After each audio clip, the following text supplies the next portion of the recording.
que os 6 meses que estão lá, os bebês, já saiam com os seus respectivos familiares. Né? Então, em relação às lactantes, né, no final dos 6 meses, nós já temos o caminhamento mais objetivo. Bem, qual a grande dificuldade que nós temos dentro da infância? É que as informações são muito soltas. A gente não tem...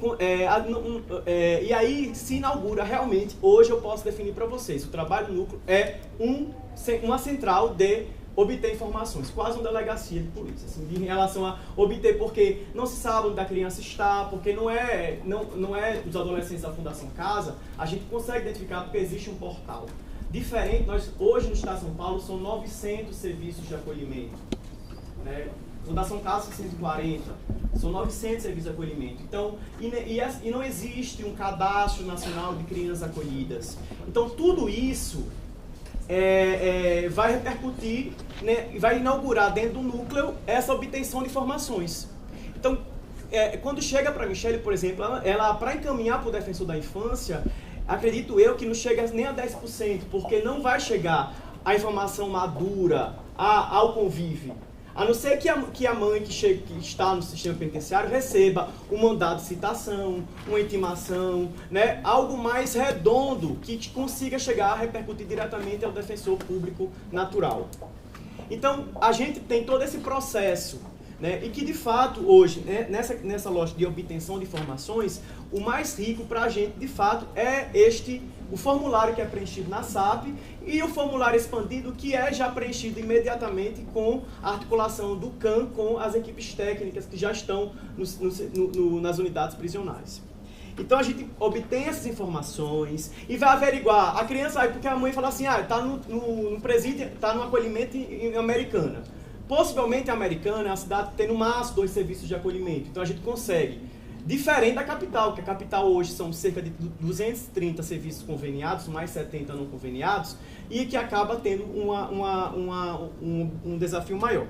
Então a gente obtém todas as informações e vai ligando para o Conselho Tutelar, para o CREAS, para o CRAS, para o pai que foi informado, o nome do telefone, manda a carta.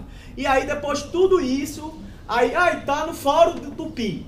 Aí a gente manda um ofício para o juiz de Tupi, para solicitar o objeto pede se existe algum processo de acolhimento, tal. E aí na pergunta do Rafael, assim, quando é que a gente atua realmente substituindo? Quando a gente consegue ter a possibilidade de uma contestação. No prazo, já. Porque em regra, quando a gente consegue obter essas informações, já existe um processo, que já existe um advogado ativo defendendo, ou a própria Defensoria Pública já está na função de curador.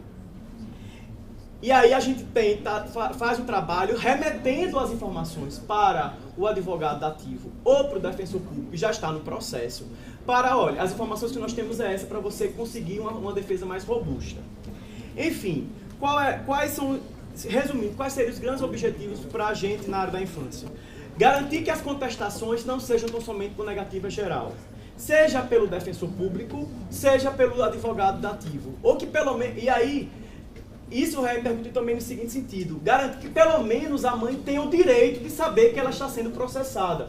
Eu não estou discutindo aqui nem a possibilidade de reverter. Porque, infelizmente, 99% das DPFs elas vão perder. E aí a gente está buscando exatamente de forma mais preventiva atuar nas ações de acolhimento institucional que não necessariamente vão demandar em uma DPF. E aí, logicamente, e por fim, o nosso grande objetivo é garantir que a criança permaneça com sua família de origem ou extensa e seja devidamente reintegrada. Então é esse o aspecto da infância, né? Particularmente a gente tem essa demanda que vai se aproximando de cerca de 500 procedimentos. E aí, logicamente, o nosso grande desafio é obter essas informações. Né? E aí é importante essa articulação com o defensor criminal, com o defensor da execução, com os agentes dos CANs, que vão realmente fazer o nosso grande esperança também é que tenha realmente essa mobilização dos agentes de todas as unidades, que a gente consiga, de fato, construir uma rede de atendimento e aí também em conjunto e de forma mais institucional, não pontual. Então é particularmente esse. Bom, gente, a gente tem a Michelle inscrita, eu estou um pouco preocupado com o nosso tempo, tá? Então vou pedir objetividade para a gente tentar avançar um pouquinho na avaliação pontual das divergências, para que a gente realmente consiga verificar aqui entre os conselheiros presentes, ao menos se há consenso. Às vezes a situação está bem próxima da gente resolver. Depois das 8, pela experiência, as pessoas começam a ir e fica difícil avançar. Michelle? Só para complementar algumas coisas que eu acho que eu esqueci de pontuar, e acho que pode ser importante. Mas primeiro pedir até desculpa por não trazer o histórico do trabalho que foi desenvolvido do Mais em Cárcere, como que ainda bem que colocou o Dr. Davi. É que como é o segundo encontro, eu apresentei no primeiro, eu acabei esquecendo de retomar e que tem novas pessoas assistindo, mas é bem importante. As unidades atualmente que não participam, a unidade é Pirajuí, ela que ainda não tem encaminhado alguns casos para a gente ainda. E o Hospital de Custódia, tratamento psiquiátrico, também o 2, que um já iniciou também o envio. PFC, que não encaminhavam os casos, em conversa com a diretora, eu entrei em contato, liguei, eles já estão encaminhando todos os casos. Tanto que Franco da Rocha, que também não aplicavam, eles não aplicavam nem só as que estavam sendo incluídas, mas eles aplicaram para toda a população carcerária. Então, tem esse interesse muito grande das unidades. Fora isso, a própria SAP tem demonstrado esse interesse. Uma diretora da SAP entrou em contato com a gente, solicitou, aí foi até o Diego e eu que participamos dessa palestra. Eles pediram que a gente fosse lá fazer como se fosse um curso, uma palestra, para explicar como que é o funcionamento do Mais em Cárcere e no que eles poderiam nos ajudar. Então, há esse interesse que é muito importante ser colocado aqui. Nós, assim, os sociólogos, na verdade, eles fazem um relatório anual sobre todos os encaminhamentos, a entrada dos casos e encaminhamento deles. Nós temos um de 2012, respeitado algumas dificuldades que nós vivenciamos por ser o primeiro ano, e estamos fazendo agora, nesse ano, o levantamento de 2013. Então, assim, eu não trouxe, nem coloquei, porque são 76 páginas, ele é super extenso, que a gente tentou detalhar o máximo possível. Mas me coloco à disposição para encaminhar para quem achar interessante ter, analisar todos os dados levantados por esse trabalho. Tá? E colocar também que, por enquanto, como o Convive ainda, como a Mais em Cárcere ainda não é uma política de fato, não tem essa estrutura como desejamos, a gente tem que trabalhar com situações emergenciais. Então, dos casos que nos chegam, quais são essas emergências? As grávidas, as lactantes, quando a mãe não sabe aonde o filho está, quando está na Fundação Casa e crianças acolhidas. São esses casos que eu trabalho e encaminho tanto para o defensor da área criminal como o defensor da infância, que são as situações emergenciais. Mais do que isso, com o pessoal que trabalha, como ainda é muito voluntariado, a gente não dá conta, não dá mesmo. Por isso que a intenção é regulamentar, ter essa deliberação para fazer um atendimento mais amplo. E, por fim, até como a França tinha colocado, a ideia do Convive é, de fato, ser o contato, ajudar no contato entre o defensor da infância e do criminal. Hoje em dia é centralizado muito no NEIJ, a questão da infância, até porque não tem essa política. Então tem que ter, depois da deliberação, terá toda uma divulgação dessa deliberação. E aí será muito mais fácil entrar em contato com o defensor da infância e do criminal, é que o criminal muitos eu conheço já, e fazer esse contato entre os dois. Então, mandar um ofício já indicando o nome do defensor da infância e para o defensor da infância indicando o nome do defensor da área criminal. Essa é a ideia do trabalho. Muito obrigada. Obrigado, Michelle. Não tendo mais inscritos? Claro. Então, quer dizer que os procedimentos do núcleo da infância, esses que você relatou, Diego, vão acabar sendo assumidos pelo Convívio. Então, esses 500 procedimentos que você tem aí para levantamento das crianças abrigadas, eles vão acabar passando, então? Não, já passa. Ela manda chega para ela e aí vai para o núcleo para a gente fazer, porque não chega madura a informação, entendeu? Porque assim, ela manda para mim quando tem lá a informação que a criança tem criança em acolhimento, né, tá lactante, grávida, aí vai tudo pro Convive. Como as informações são muito soltas, ela vem pro núcleo pra gente ver, por exemplo, quando tem uma criança em acolhimento, ela não tem informação de onde tá o fórum, qual é o fórum que tá tramitando. Primeiro, então se inaugura uma fase de investigação, para depois a gente remeter para o defensor que já está lá atuando, ou então para o advogado que já foi nomeado, ou quando chega realmente uma contestação, uma informação que já está com a cópia da contestação, de uma DPF ou de um acolhimento, aí a gente consegue contestar e pedir de imediato já a continuidade, seja com o advogado, né, através da nomeação de advogado conveniado, ou defensor. Então isso se mantém no núcleo, então, mesmo com a deliberação? Sim. Porque o convívio não é um órgão de atuação, né? O convívio é um órgão sim, de é porque articulação. o Diego falou, né, da questão que o núcleo hoje tem se tornado um ponto de uma delegacia, né, do levantamento de informações. Né? E quando ele diz que se mantém o sistema... Né, Bom, se não tiver uma outra sugestão aqui de como a gente encaminha a nossa discussão, eu pensei em seguir mesmo pela tabela que a gente tem os pontos de divergência entre a proposta original, que vem da primeira sub, o voto do relator e o parecer da ouvidoria. Se não houver nenhuma outra proposta, eu lembro que até na sessão que a gente iniciou a discussão, a gente conseguiu avançar só na apreciação dos considerandos, acho que mantendo a redação original, né? Não sei se é acolhendo a proposta que alterava um pouquinho da ouvidoria, que não está na tabela. Franciane? Só uma dúvida. A gente vai começar a fazer essa discussão agora, mas sem a apresentação do texto, os colegas do núcleo fizeram naquele 14, que eu acho que era uma questão polêmica. Então, eu quero saber, a gente vai fazendo até chegar no 14? Eu acho que se a gente tivesse uma sugestão, a gente podia discutir até a sugestão, até a gente vai seguindo a ordem. Encaminhou primeiro. Você vai encampar essa sugestão deles? Como é que é? Olha, a gente tinha uma proposta de redação colocada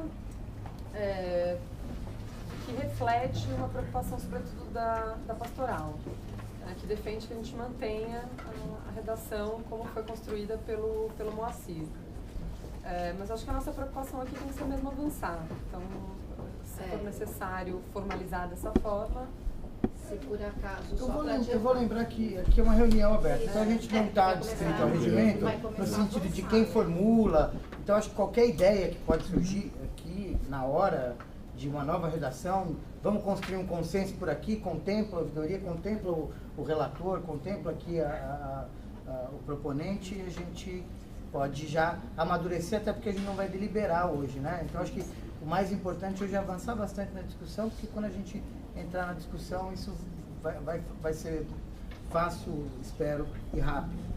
De toda forma, eu encaminhei por e-mail para todo mundo. De todo modo, já tem uma outra proposta alternativa para o artigo 14, que está no e-mail dos conselheiros. Bom, iniciando aqui, o artigo 1º não teve nenhuma divergência, o artigo 2º... na verdade, eu vi só...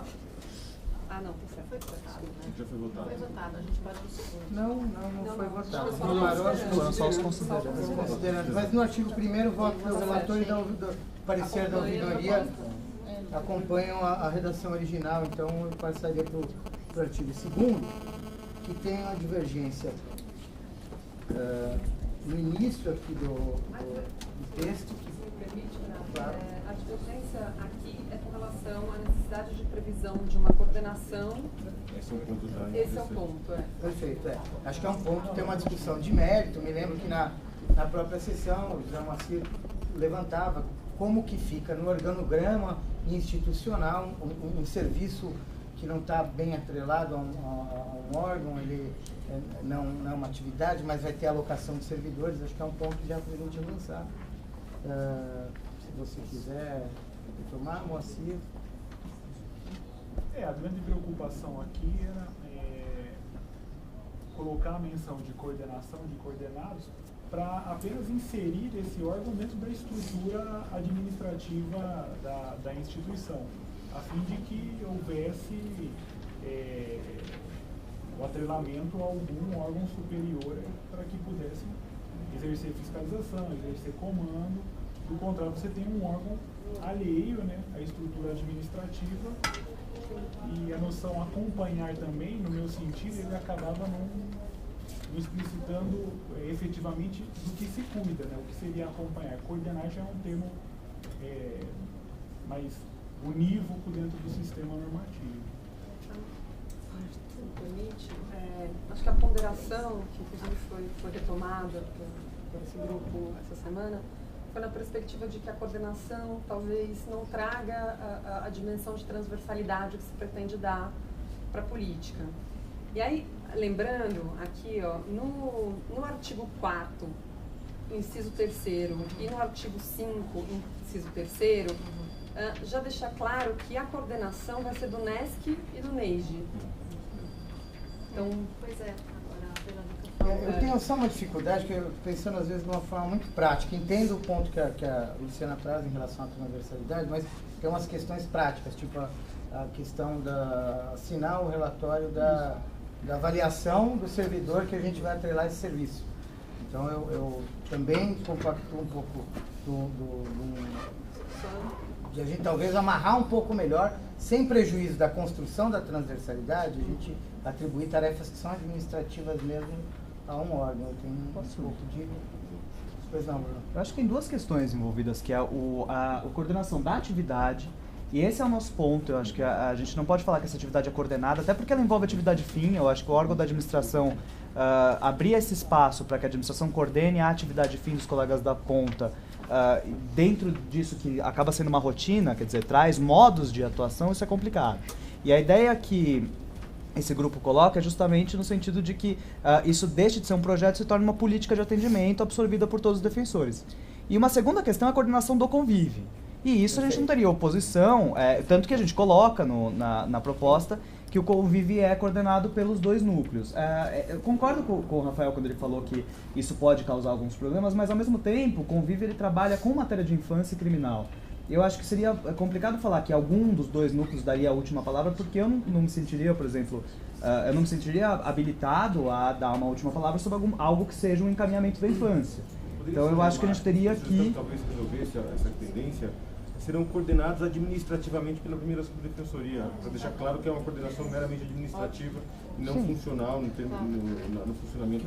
Que o setor convive, o setor, ou enfim, a célula administrativa do convívio se liga à primeira sub, poderia ser a própria assessoria criminal, enfim, eu acho que... E esclarecendo aí numa redação que é a coordenação administrativa, porque não é coordenação de atividade fim mesmo. Me preocupa atribuir tarefas administrativas excessivas aos núcleos, porque a gente sabe que a ideia é que os núcleos tenham um pensamento estratégico e não se ingessem também com um serviço que tem um caráter mais burocrático.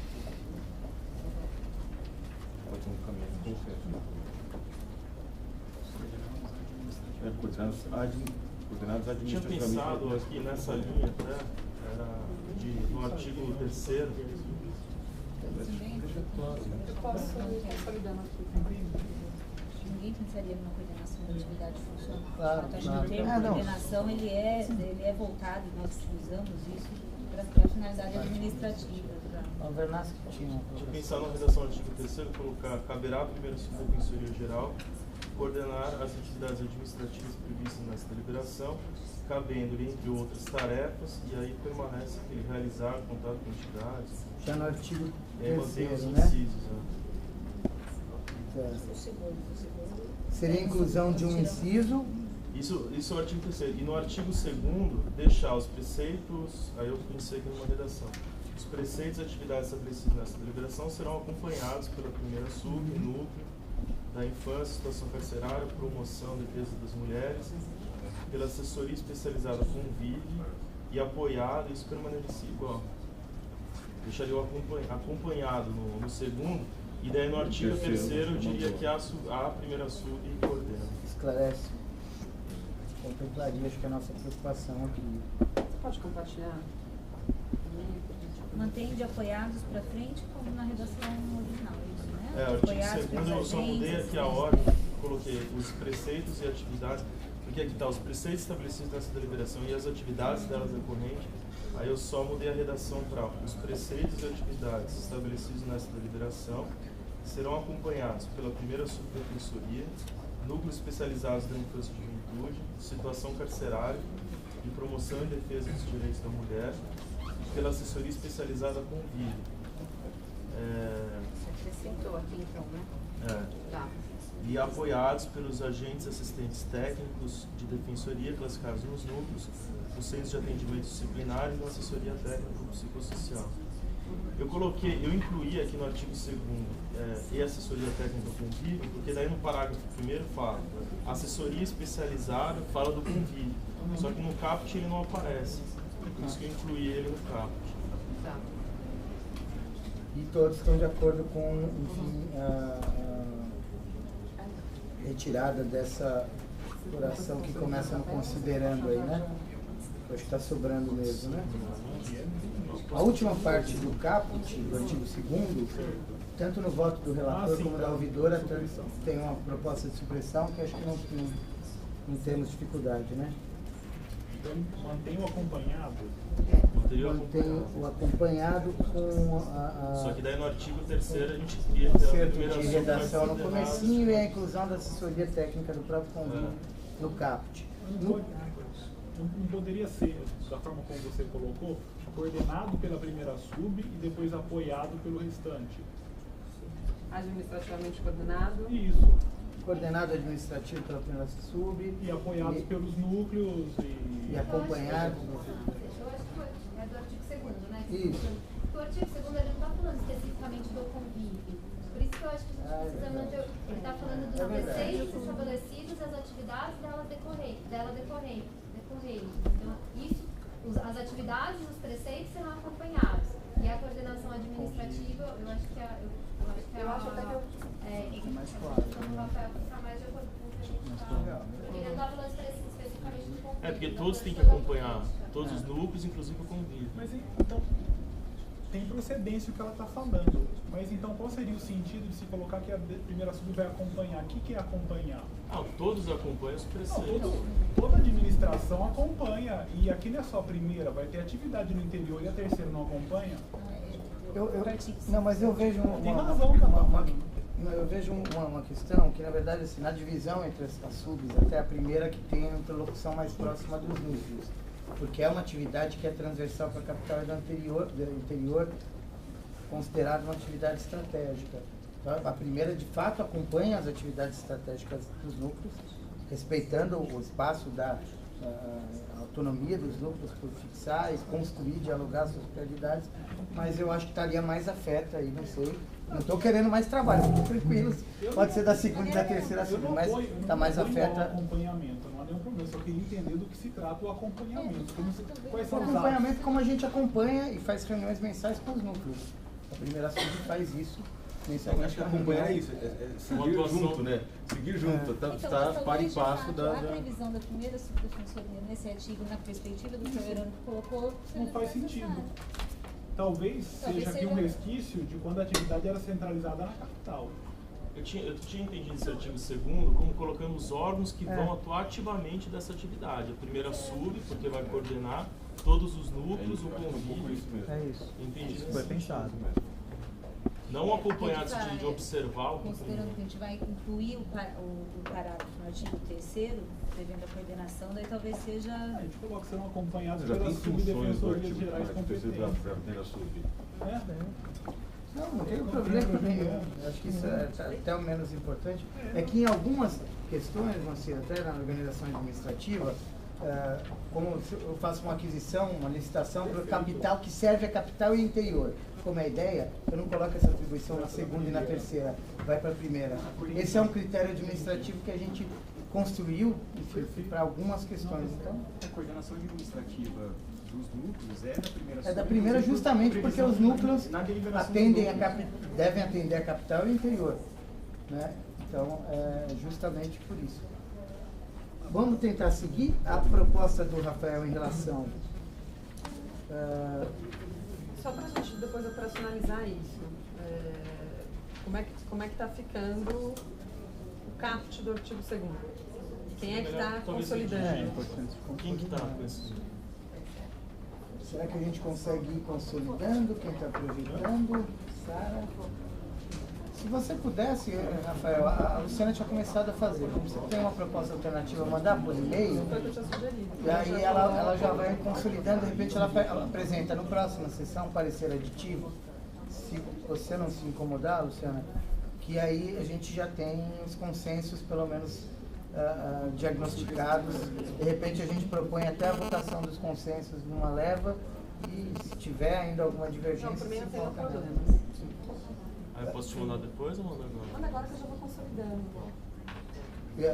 Então fica a redação, ele colocou só o preceito e atividades estabelecidas na deliberação no comecinho, manteve o acompanhados e ao final incluiu o convívio no caput, né?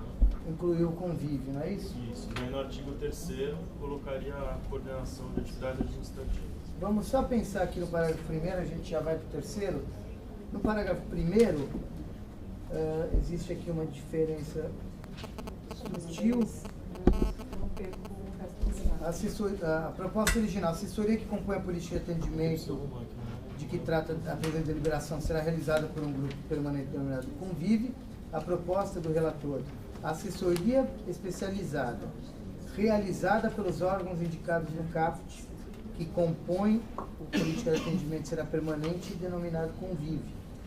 E eu tinha pensado, Renato, daí de excluir esse parágrafo 1º e falar do convívio no artigo 8º, falando de todo o funcionamento dele. E no artigo 8º ele fala, caberá ao convívio, fala o que é o convívio. Daí a gente desenvolver todo o convívio no artigo 8º. Bem, é um trabalho de fôlego, porque ele vai dando uma repercussão em toda a deliberação. Aí eu acho que não vai dar para fazer uma simples sucessão aqui. Eu acho que vai precisar fazer um voto separado para a gente fazer análise disso. Não dá para... Da maneira como que eu apresentei voto, a Luciana apresentou o voto. Há um perigo grande de ser votado sem a percepção do Conselho num Frankenstein jurídico, entendeu? Esse que é o receio, porque ela tem várias implicações e... Encadeia. Isso, encadeia. A verdade, essa deliberação, ela é uma deliberação de rotina. Quem está discutindo aqui são rotinas. A finalidade ninguém...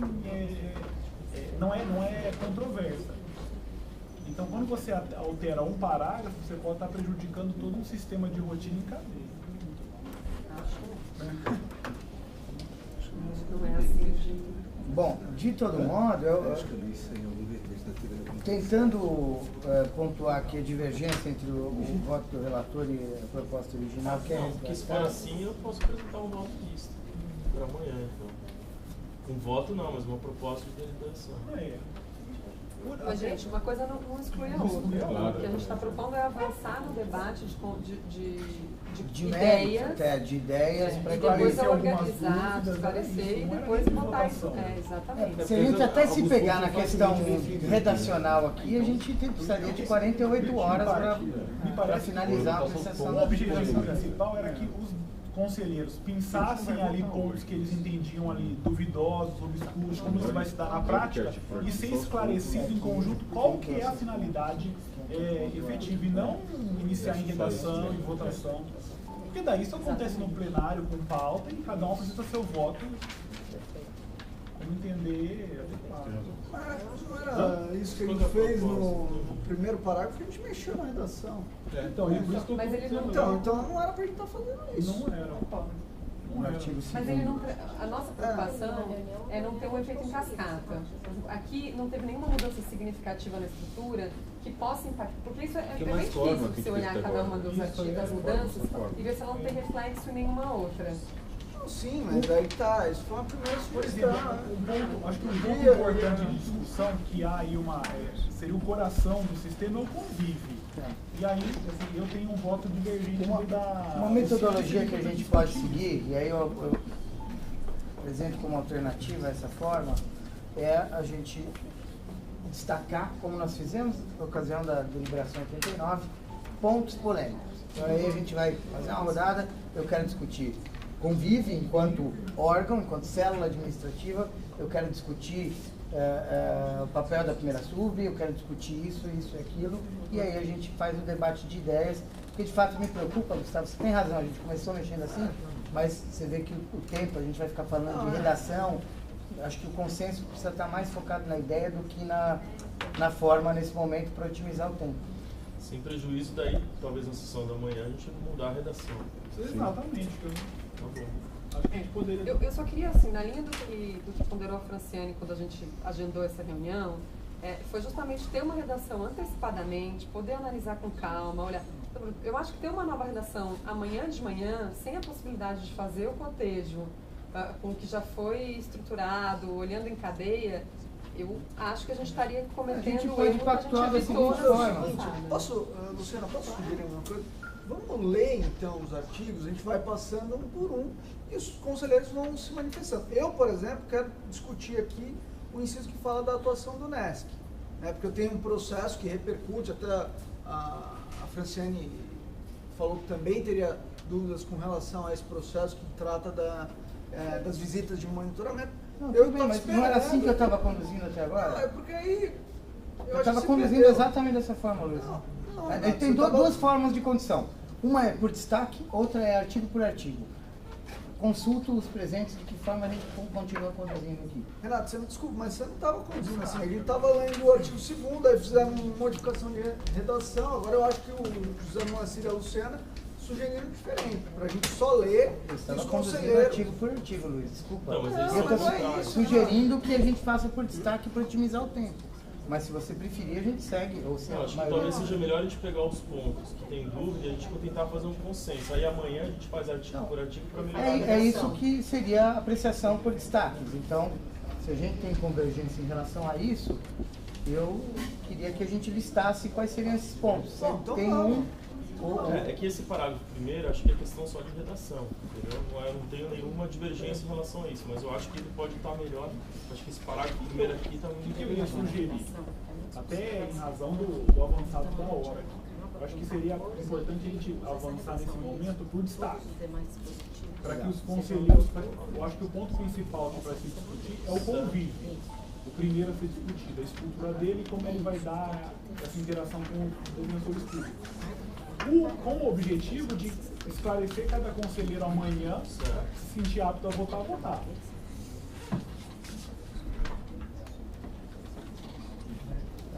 Sem prejuízo de outros destaques que os conselheiros aí leram já as propostas previamente e já certamente selecionaram para discussão.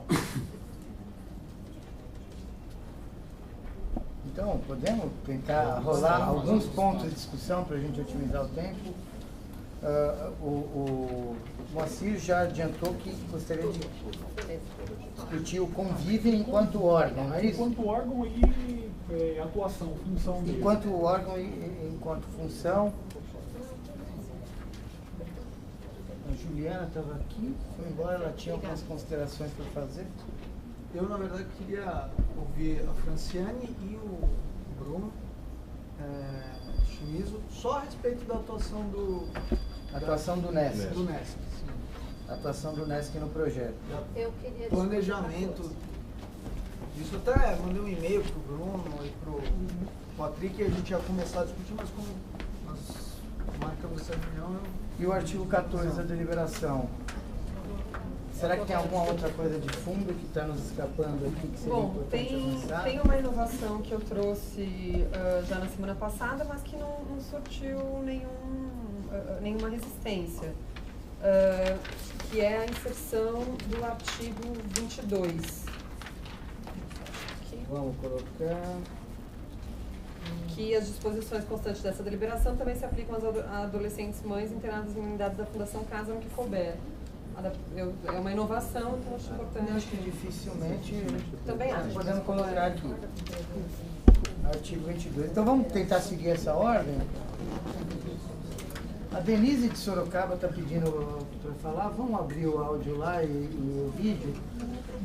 Vamos tentar só, Denise, com todo o prazer de ouvi-la, ser breve para a gente tentar vencer a nossa pauta aqui. Boa noite, Denise.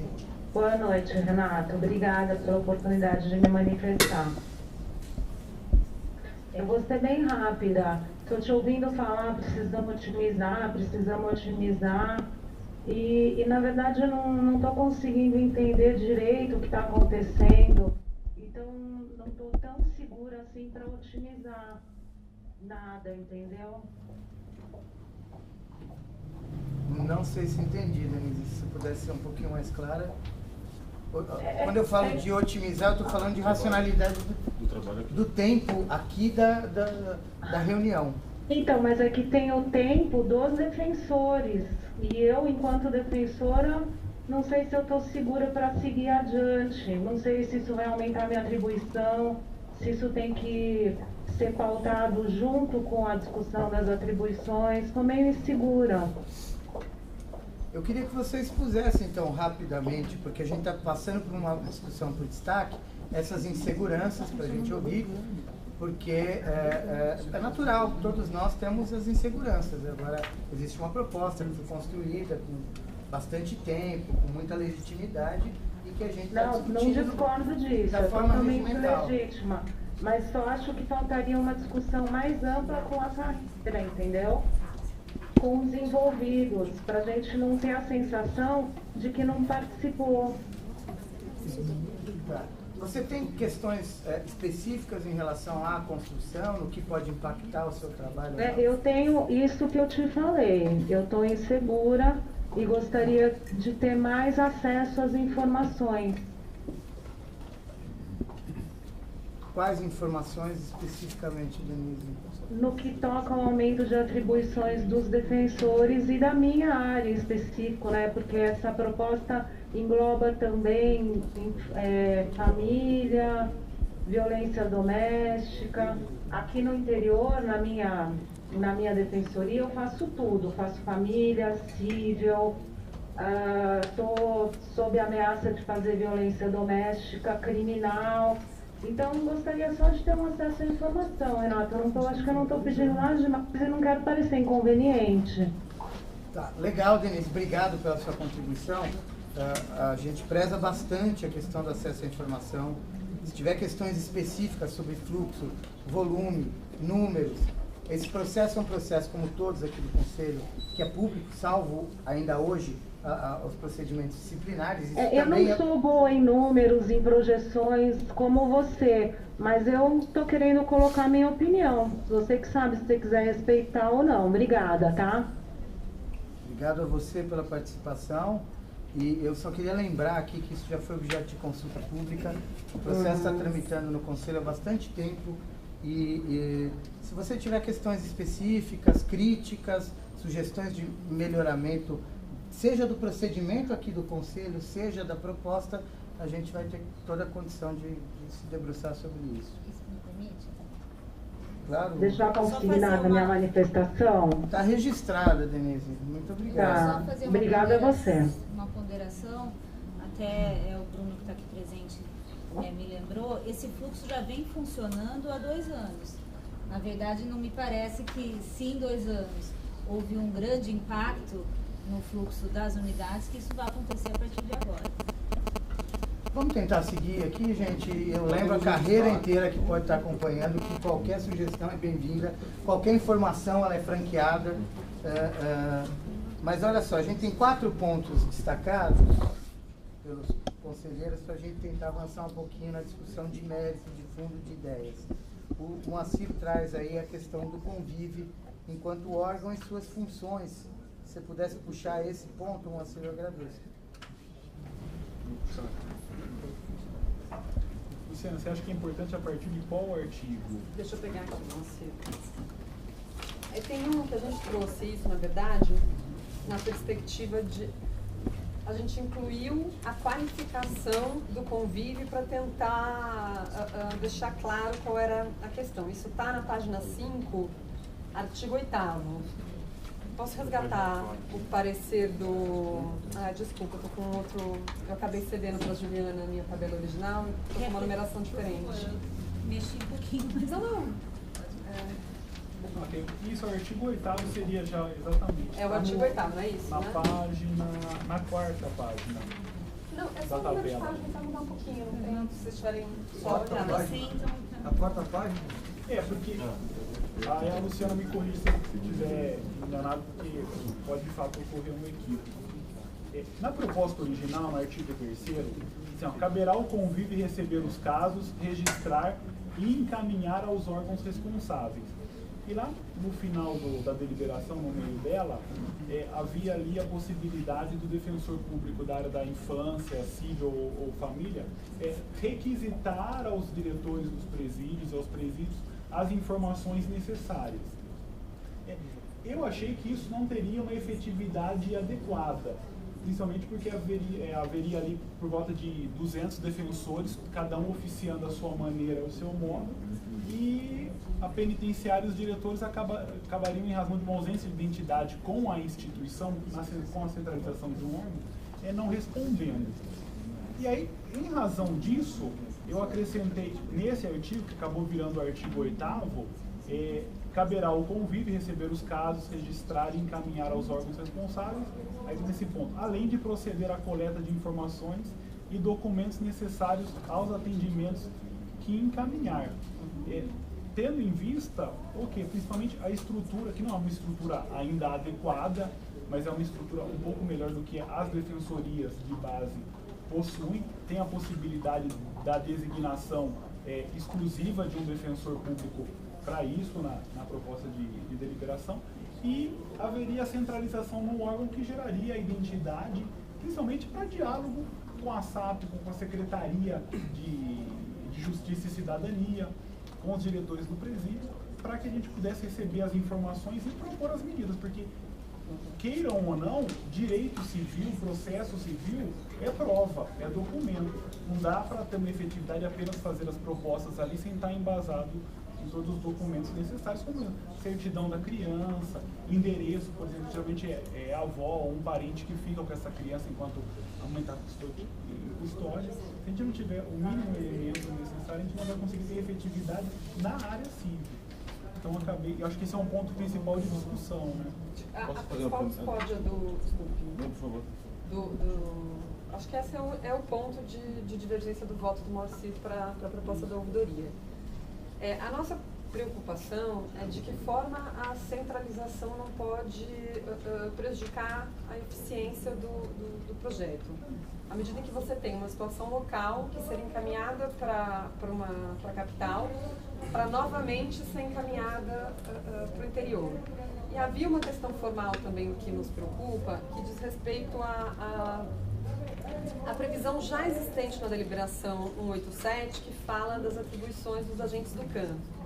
Eu posso até ler aqui, o artigo 5º, inciso 10º, diz que é a atribuição dos agentes do CAN mapear e se articular com a rede de serviços da respectiva regional, assegurando-se, quando do encaminhamento do usuário, da contra-referência em conformidade com os procedimentos técnicos a serem estabelecidos. E do 11, manter o registro atualizado da rede de serviços acessíveis a todos os defensores públicos, servidores e estagiários, encaminhando a assessoria técnica psicossocial. Em que medida o CAN local já não teria condições de ter isso na manga, com maior facilidade, com maior acesso, com possibilidade de diálogo permanente. E é nessa linha que eu ia falar também, além dessa sobreposição que talvez haveria com a criação de um órgão, acho que estaria criando um órgão de atuação. A ideia, e as reuniões que a Thalita participou, que o Henrique também estava nas reuniões que vários colegas que estavam nas reuniões foram feitas, a gente chegou a discutir, a ideia não era criar um novo núcleo, senão seria a proposta de criação de um novo núcleo. A ideia é justamente criar um órgão que integre os núcleos já existentes, porque eu acho que a criação de um novo núcleo, só para isso, ao invés de promover a articulação, seria mais uma forma de separação, de fragmentação. Eu acho que a ideia é não criar um núcleo, ou seja, um organismo, um órgão de atuação em que defensores sejam classificados, justamente para evitar essa separação entre, especialmente, permitir a criação de um órgão que possa ser um elo entre os núcleos já existentes e os defensores, fazendo essa ponte entre todos. Foi tentando contemplar a preocupação do Moacir e a partir exatamente dessa perspectiva, que para o artigo 8º a gente traz uma redação de qualificação do convívio. A gente passa a qualificar o convívio é uma assessoria de gestão informacional, a qual caberá receber os casos, registrar e encaminhar aos órgãos responsáveis. A ideia foi aqui positivar o artigo 8º da proposta da ouvidoria. Isso. Que também é do voto do Moacir. Na verdade, durante toda a nossa proposta, a gente trabalhou a partir da numeração do voto do relator. E se, ministro, eu sei que a ouvidoria tem algumas ponderações em relação à nova redação do artigo 14, mas a redação que foi encaminhada agora por e-mail já diz, nos casos em que o convívio identificando segue aquela linha, no parágrafo primeiro, não sendo possível, mediante o procedimento do CAPT, o levantamento das informações necessárias, encaminhará o caso ao defensor público contribuição na área da infância. Então já determina um certo fluxo, né, dando prioridade para a informação recebida pelo convívio e depois, se não possível, a informação que já vai estar com o defensor natural. Eu acho que tem relação, mas acho que são duas coisas diferentes. Aí o 14 fala especificamente do formulário expandido, que é especificamente para a atuação da infância, o documento que poderia substituir a DI, né? Até porque no interior o que a gente está falando nesses documentos necessários para a tomada de providências são basicamente a certidão de nascimento da criança ou certidão de nascido, declaração de nascido vivo, que hoje em dia as unidades já encaminham para o convívio. Então o defensor recebe já esses documentos. Agora tem uma questão que o convívio não tem como suprir, que é quando a criança está em instituição de abrigamento. A guia de acolhimento, como a Michele estava falando, o convívio não tem acesso. Até porque o convívio, por ser um órgão administrativo, ele não tem poder de requisição. Então, assim, ainda que eu assine os ofícios do convívio requisitando e tal, é muito mais fácil para o CAN da regional, imaginando uma mulher que está presa em Presidente Prudente e o filho dela está abrigado em Taubaté. Parece estranho o convívio ter que descobrir onde o filho está abrigado, e aí o convívio teria que fazer o contato, sendo que hoje o convívio é a Michele, né, que não é assistente social, que não é psicóloga, ela não é um agente. Ela teria que fazer o contato com essa instituição de acolhimento para conseguir a guia ou para conseguir as informações, e eventualmente essa documentação pode ser uma declaração de um parente, pode ser uma declaração da mãe que se propõe a ficar com a criança. Então, esse tipo de produção probatória acho que não poderia caber ao convívio. E ao mesmo tempo a gente tem a previsão do CAN com atribuição para fazer isso, quer dizer, para o atendimento da família e também para o contato com a rede. Então, a proposta da ouvidoria, que eu acho que é a mais clara, é que os documentos que já vierem, que a Michele já tiver, vão para o defensor. Na maioria das vezes vai ser o suficiente, pelo menos na atuação criminal. Na atuação civil e na atuação da infância e da família, aí o defensor poderia acionar o CAN da regional para tentar conseguir esses documentos.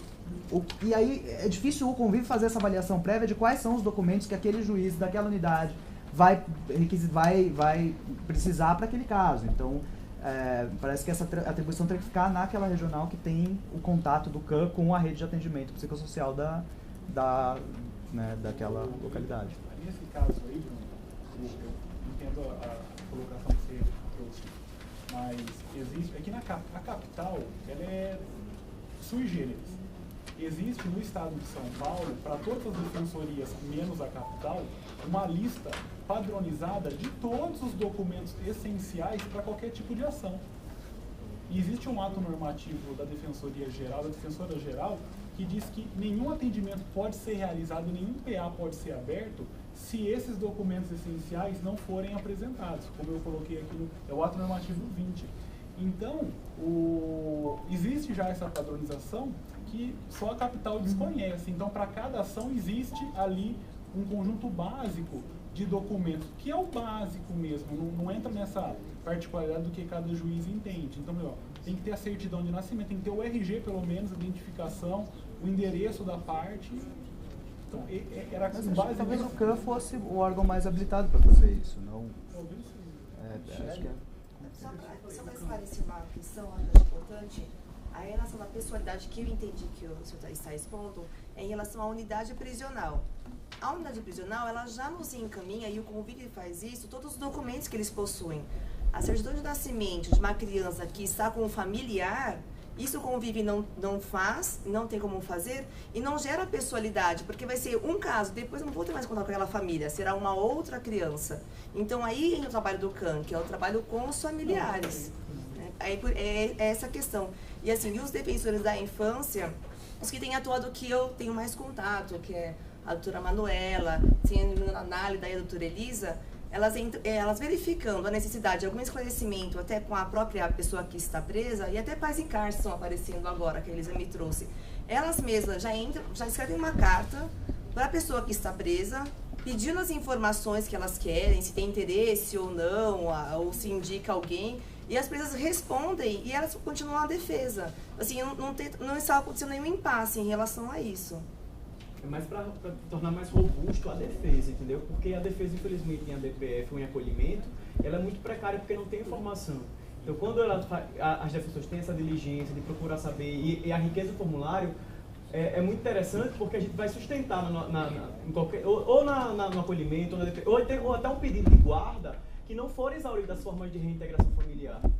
Então, aí, a partir daí que se obtém essas informações. Eu estou mais preocupado com a propositura das demandas. A resistência da pretensão de destituição, me parece que, em termos documentais, talvez seja mais fácil essa obtenção. A minha preocupação são nos casos em que é necessário, por exemplo, uma ação de guarda, que não vai ser, obviamente, a mãe que está ali presa, mas vai ser um familiar e tal. E aí o defensor público teria que buscar esse familiar, primeiro teria que vir com o endereço certinho lá da indicação da mãe. E depois buscar esse familiar para que ele possa de fato dizer, olha, não, eu quero. Porque às vezes a mãe diz, não, fulano quer ficar com a criança, e você chega pro fulano e diz, eu não quero ficar com a criança, eu quero ficar com ele informalmente, entendeu?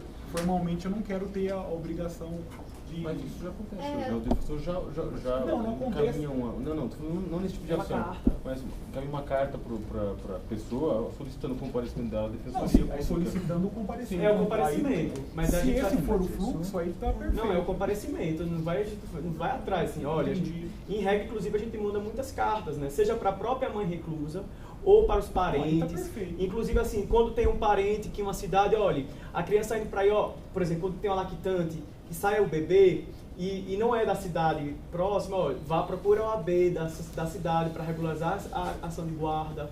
Então, isso não poderia ser feito pelo convívio, nesses casos, né? Encaminha ali, olha, a avó quer ficar com a guarda, o convívio envia uma carta para essa avó e diz, olha, você tem que procurar, por exemplo, a Defensoria de Campinas e pode até dizer, ó, levando tais documentos já previamente.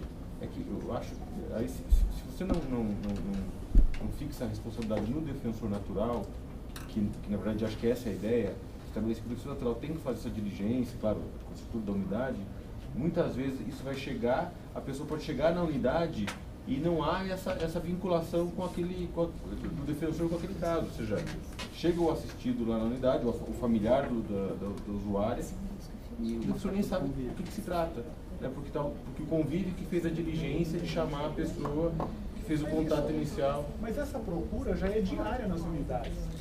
Sim, mas é que familiar, porque no caso é informação, se você não atribui essa responsabilidade, aponta. Nós tivemos, infelizmente, nós tivemos um caso de uma mãe reclusa que a gente fez toda a articulação porque estava com um problema de reintegração. A gente acionou a parente, uma irmã, e ela foi na unidade no interior e, lamentavelmente, foi denegada a assistência. E aí ela ficou, aí deu um pouco essa... Mas foi negado por qual motivo? Foi insuficiente, por a questão da renda. Mas daí tem que... É que no interior a gente digita no sistema o se é que denega ou não, entendeu? Não, lógico. E aí se denegou. Mas é porque seria um caso que poderia relativizar, né? Por causa que é um... Mas aí é outra discussão, né? Isso que eu acho que é importante, talvez, a questão de colocar uma estrutura de um defensor no convívio, eu acho que vai acabar, na minha impressão, vai acabar gerando a não responsabilização do defensor natural, né? E isso é uma coisa que acontece com os núcleos constantemente. Quem vai fazer isso aí é o defensor do convívio, ele que vai fazer essa demanda e tal. Eu acho que isso pode gerar um desvirtuamento do cerne da proposta, que é justamente gerar a integração entre os defensores que atuam no criminal e no civil. Entendi, mas daí o que seria distribuído, por exemplo, o defensor é a indicação de que para entrar em contato com aquele familiar para que ele venha procurar a defensoria? Não, acho que isso é uma escolha do defensor. Acho que o formulário expandido com aqueles documentos que já foram encaminhados. Aí o defensor natural tem até a independência funcional ali para decidir se precisa de um documento a mais ou não, se aquilo é suficiente, se ele procede a alguma diligência. No caso da proposição, estou falando só no caso da proposição. Porque eu tenho que ter autorização, não basta ter só os documentos. Eu tenho que ter autorização do titular do direito, que no caso aí não é a mãe, que eu possa deduzir a pretensão em juízo. Isso que pode acontecer, então cada defensor adota o seguinte, eu recebi o formulário do convívio, eu vou mandar por carta ou entrar em contato com ele para ele vir para a Defensoria Pública. Pronto. Aí exauriu se ele não vier mais? Isso que eu estou falando. Ah, Entendeu? E se ele não Acho que a vier mais? atuação é essa, na verdade. A gente Hã? não tem- Eu acho que a atuação é exatamente essa. Tem uma informação de que o bebê foi entregue para um familiar. E aí a gente tem o contato do familiar. Acho que a atuação é entrar em contato com o familiar, chamando o familiar para vir para a defensoria para regularizar a guarda. E aí, não sei, acho que talvez paralelamente a gente pode tentar construir o que já existe no centro hospitalar. Sim. A equipe técnica do centro hospitalar, por exemplo, já tem toda essa dinâmica, a equipe técnica já absorveu essa dinâmica. Então já tem um contato direto, com Santana, né, Diego? Acho que lá do centro hospitalar, com a regional Sim, de Santana, Santana. isso já é feito. Fazer igual do CAN. Mas eu acho que perde eficácia isso daí. Porque ele encaminhou O a carta... receio, se eu compreendi o Isso. receio do Sabaci, é que então tá, a gente dispara um monte de carta, de correspondência e se eu eu ali. aguardo quantos será que dias, não haveria entendeu? Mas acho que a nenhuma outra regularização medida da- além daquela Isso que eu tô É que eu não exigiria consigo imaginar o que a gente comparecimento vai. Que outra coisa a gente poderia fazer Não, não numa tem- regularização não, de guarda. É não chamar a tem- pessoa não para tem o vir que fazer, vir é o que eu tô buscar, dizendo. eu acho. É isso. É porque não não necessariamente tem que fazer também toda a pesquisa. Na infância as coisas não são tão objetivas. Ó, vai virar uma ação. Você vai ter que fazer o estudo, vai ter que analisar, vai entrar em... Aí por isso que eu falei na minha fala da questão da importância de potencializar a atuação do CAN das unidades. Porque vai ter que fazer esse fortalecimento com a rede local para averiguar no serviço de acolhimento, como está a situação do conselho tutelar, né? Porque não é tão objetivo assim. E não necessariamente você vai entrar com ação de guarda. Né? Então tem toda essa questão também que há essa demanda. Eu acho que é importante também o defensor defensor natural, até para instruir, né? Eu acho que na maioria das vezes já vai haver um processo. Né? As crianças já estão Na maioria das vezes a gente atua na